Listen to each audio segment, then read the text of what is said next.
চলো তুমি আমার সঙ্গে বাড়ি যাবে। ড্যাডি প্লিজ আমার কথা শোনো। কোনো কথা শুনবো না, তুমি আমার সঙ্গে বাড়ি যাবে। ড্যাডি আমার কথা শোনো।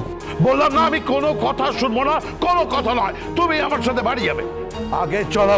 আমার স্ত্রীকে ছেড়ে আমি যাব না ড্যাডি। আমার হাতটা ছাড়ো ড্যাডি।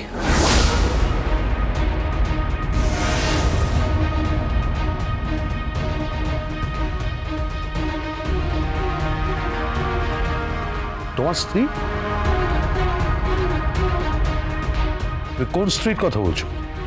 হ্যাঁ, এই স্ত্রী? আরে ইনোসেন্ট তুমি।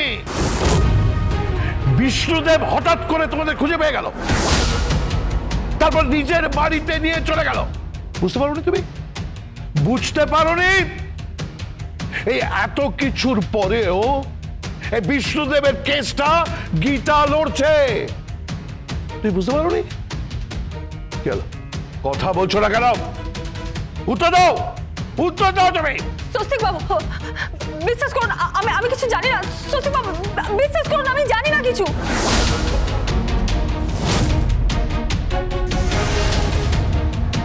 Sorry daddy.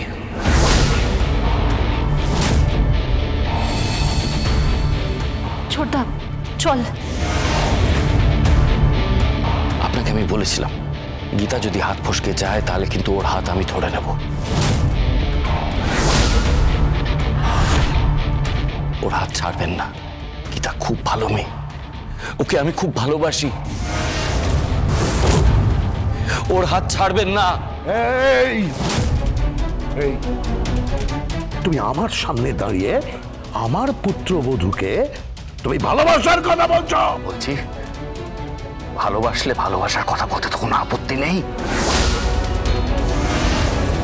ভালোবাসলে তো ভালোবাসার কথা বলাই উচিত। কিন্তু আমি অপরাধী নই।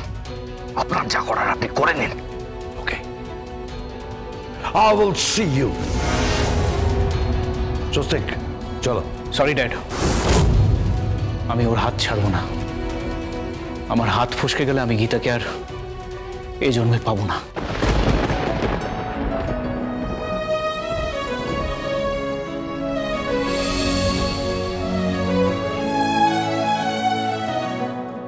वो रंग भी क्या रंग है, मिलता ना जो तेरे होठ के रंग से हूबहू।